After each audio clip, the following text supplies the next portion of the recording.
প্রতিবার ছোটোখাটো প্রয়োজনে কি অন্যের কাছে টাকা চাইতে অস্বস্তি লাগে?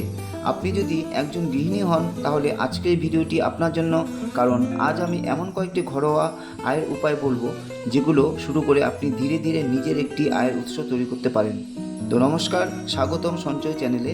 আজ আমরা আলোচনা করব কিভাবে একজন গৃহিণী ঘরে বসেই নিজের দক্ষতা কাজে লাগিয়ে আয় করতে পারেন। তো মনে রাখবেন, স্বনির্ভর হওয়া মানে পরিবারের বিরুদ্ধে যাওয়া নয়, বরং পরিবারের আর্থিক শক্তি বাড়ানো।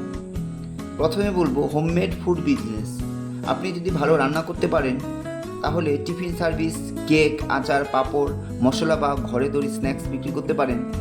প্রথমে আপনার আশেপাশের মানুষদের কাছে থেকেই অর্ডার নিন। ভালো মান বজায় রাখলে মুখে মুখেই ক্রেতা বাড়বে। Online tuition. আপনি যদি কোনো বিষয়ে ভালো জানেন তাহলে স্কুলের ছাত্রছাত্রীদের অনলাইনে পড়াতে পারেন। প্রতিদিন 1 থেকে 2 ঘন্টা সময় দিলেই ভালো আয় করা সম্ভব অনলাইন টিউশন। সেলাই ও বুটিক।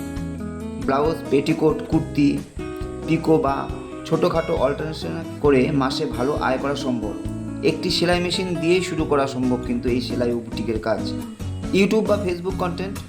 রান্না, বিউটি টিপস, বাগান করা, হস্তশিল্প বা দৈনন্দিন জীবনের অভিজ্ঞতা দিয়ে ভিডিও তৈরি করুন।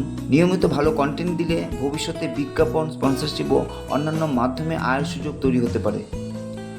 হ্যান্ডমেড পণ্য বিক্রি।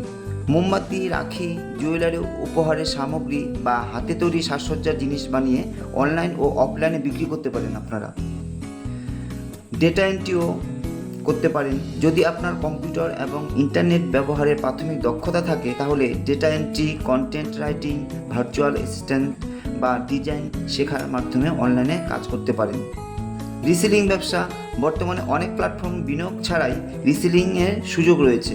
পোশাক, কসমেটিক বা গৃহস্থলী পণ্য তৈরি করতে পারেন এবং সেগুলো বিক্রিও করতে পারেন। কমিশন আছে, ভালো টাকা। তো সফল হওয়ার 5টি নিয়ম আপনাদের বলছি। ছোট করে শুরু করুন, আয়ের একটি অংশ নিয়মিত সঞ্চয় করুন, নতুন দক্ষতা শিখতে থাকুন, ধৈর্য ধরে নিয়মিত কাজ করুন, প্রতারণামূলক সহজে লাখ টাকা আয় ধরনের এরকম অফার থেকে দূরে থাকুন।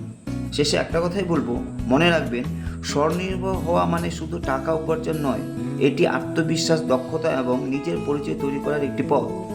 আজ হয়তো আয় কম হবে, কিন্তু ধারাবাহিকভাবে কাজ করলে ভবিষ্যতে সেটাই বড় আয়ের উৎস হয়ে উঠতে পারে।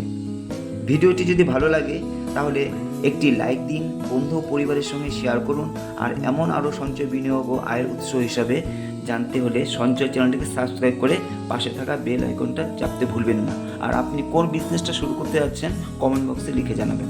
ধন্যবাদ। আবার দেখা হবে পরবর্তী ভিডিওতে।